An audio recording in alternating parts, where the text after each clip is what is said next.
In today's episode, I want to share with you two stories that are really personal to me and have happened this week on a cruise. We are currently sailing from Portsmouth all the way to the United States. I've never been to America and I'm really looking forward to it. But already there's been some adventure. So we were meant to go from Portsmouth to Dublin. There was a hurricane, so we had to get routed to Spain. And Spain was great, it was awesome, and now we're going to some random, well, it's not random, but I'd never heard of it, island called Ponta Delgada, which is a Portuguese island in the middle of the Atlantic Ocean. When was the last time you saw somebody doing something kind for someone else?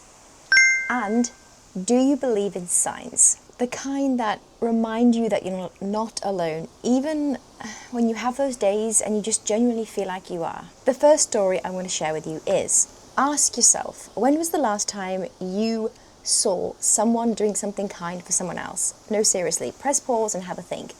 I was asked this question yesterday. My mentor said to me, Nika, when was the last time you saw someone do something kind? And I was like, what's bad about that is you have to think about it. And anyway, I said a story that happened, and then that evening, that sentence was really playing on my mind, and we sat down for dinner in an Italian restaurant, which was incredible on the cruise. By the way, if you've never been on a cruise, I'm on the Virgin Cruise. They're not paying me to say this. It is incredible, incredible food. Really recommend it. So we sat down for dinner, and you know when you just catch a glimpse of someone in the corner of your eye and you just can't take your eye off them. There was a lady with blonde hair, probably in her maybe mid-60s. She was sat about 4 tables in front of me, and I just couldn't take my eyes off her. She was sat alone, and I'm not feeling sorry for her. But you know when you're just drawn to someone, you're just drawn to the way that what they're doing. Obviously she wasn't speaking to anyone, she was sat there. Every time a different couple, different family came in and out, she would make eye contact, she would smile, very polite. And then in between that, while she was waiting for her courses of food, I noticed that she would look down and she'd be playing with this wristband. And I was like, my initial feeling was go and ask her to come and join you for dinner. Do something kind for someone else. And I was like, yeah, I'm going to go. What a nice thing to do. And as I was about to get up, the thoughts of, what happens if she wants to be alone? What happens if I offend her? What happens, you get it, right? All of these what ifs. So I ended up sitting down for a further 5 minutes, feeling like, Nika, just eat your dinner and leave the feeling alone. But I just couldn't stop. So after listening to this internal dialogue battle going on in my mind, I was like, do you know what? I said to my partner, do you mind? I'm going to ask this lady, she might say no, to come and join us for some dinner. And I did it. I went up to her, I said, hi, my name is Nika, and I'm just inviting you to join my partner and myself for some dinner. Feel free to say no. She smiled back with the biggest pearly white teeth and said, I would love that. I just felt so fulfilled, so happy. So she walked back with me, we got the waiters to just combine our tables. And the next part is mind-blowing, because when you get to know someone, it's just the general questions, why you're here, etc., etc. And then she shared her story, and it all made sense. I knew exactly why I had the feeling. I knew exactly why I couldn't shake that feeling. She said to me, Nika, I'm meant to be here with my daughter. And I was like, oh, and then suddenly your brain goes, oh my God, where's her daughter? What's happened?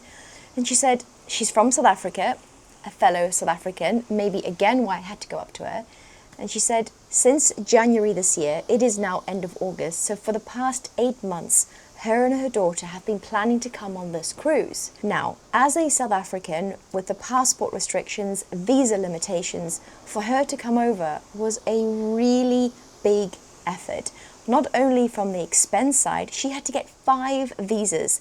The UK, Ireland, which we didn't end up going to in the end, Spain, Canada and America. The expense of getting these visas, and she even said the Irish visa, which we never ended up going to because of the hurricane, she had to fly from Johannesburg to Cape Town in one day to go and get the visa approved.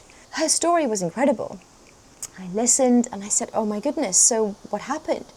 And she said, on the night of flying from South Africa to London, which is a 12-hour flight, she gets a phone call from her daughter and says, Mum, don't be mad. I can't come. And she said, what? Like, are you okay? Is your health okay? You know, all the things you ask when you're concerned about someone you love. And she said, Mum, I'm absolutely fine, but unfortunately, the cruise, the management have asked me and told me that I have to switch ships. So she works as a manager on the ship that we're currently on, but she was required to go to a different one and they changed her contracts. So she couldn't join her mum anymore. My heart sank. I just felt myself getting quite teary, quite emotional. And I said to her, I'm so sorry to hear that. And as you do as a mum, she said, I'm fine. You know, my daughter's happy, she's healthy. I know she feels guilty, but it's out of our control. And I thought, oh, I know, but why does this happen? And she said, you know, we're day 4 on this cruise now, but she said, today's been a hard day. Today's been quite emotional. I felt quite lonely. And so I thought, that's why. So to wrap the story up, we had an incredible evening with an amazing woman. When was the last time you saw someone doing something kind for someone else? Take it on board and you might just open up an incredible story. Don't let those thoughts, those internal battles, limit you from becoming the best version of yourself. The second story I want to share with you today is about signs. Now, bear with me. Have any of you watched the most recent podcast with Dr. Tara, I want to say Stewart, on the Stephen Bartlett Diary of a CEO? If you haven't, again, I'm not sponsored by him. I just sometimes tune into different episodes, and this one I enjoyed. She's been on the episode twice now and has had millions of downloads and views, and I can totally see why. She has written a book called Signs. Now, I'm quite skeptical, and when she was telling her story and why she wrote this book, all of these questions came up. But one sentence she said really hit me hard, which is, why not try it? And I thought, do you know what? Why not? I'm an open person, even if I might not believe what someone says. If I can see it and experience it for myself, that's how I usually believe in things. That's me personally. So I said, I'm going to try it. About 2 days ago, I was just feeling a bit down. Okay, I'm grateful to be where I am. I'm on a cruise. I'm very grateful. But sometimes you just feel a bit, and it was about my dog. So he passed 2 years ago now, Mr. Jeffrey. And for those of you that know him, know how close he was to me. He was and is, he was like my right arm. He was my best friend. And we did so much traveling together all around Europe. And there's not a day that goes by that I don't miss him and I don't think about him. But I'm still grateful for the time we had. 2 days ago was just one of those days. So I said, I'm going to try one of the modalities that Dr. Tara suggests in her book and on the podcast. So I said, and she says this, is set an intention for whatever sign you want to say. Bear with me, I know this might sound ridiculous, but I said, Geoff, I miss you. And to know that you are still here, not that I'm imagining this, please send me dolphins by 11 p.m. tonight. I know. And you might think, Nika, you're in the Atlantic Ocean. Of course you're going to see dolphins. What are the chances? A few days before, I've been looking for them everywhere. Whales, I've been looking at everything, but it is just blue. I'll just show you, it's just blue. Right, so you really have to be able to be at the right time at the right place to see anything. And I was downstairs in level, I think it was 6, and by the way, there's up to 18 levels of this boat. So I was looking out the window. I sat down and I looked at my phone to see what the time was, and on the memories, you know on your phone the memories come up, and the memory came up of Geoff, myself and my partner Nick, the day that he passed. I had done this at my mum's place in Northern Ireland. It was truly heartbreaking, but again, one of the most incredible experiences I had, to have the honour and to have that choice to be with him when he passed was incredible. And that photo came up and I was like, okay, well, that's sweet.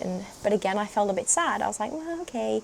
Put the phone down, and then I was reading a book. So I picked up the book, did this, and as I opened the book, my eyes saw the horizon and then looked down.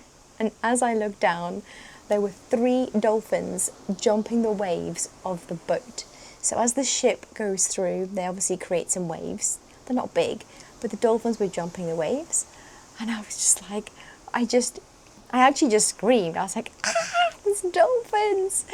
And my partner and the person next to me like jumped up as well. And we were looking in the ocean again for more. About 30 seconds passed by and 3 more came up and started jumping the waves. And I genuinely was like, what? What has just happened? I only just asked for this. Honestly, believe it or not, it was a feeling and it felt so real. And the way it happened, it just really brought me so much joy. And isn't that what life is about? Is seeing joy in the loss and understanding that nothing in our life is permanent.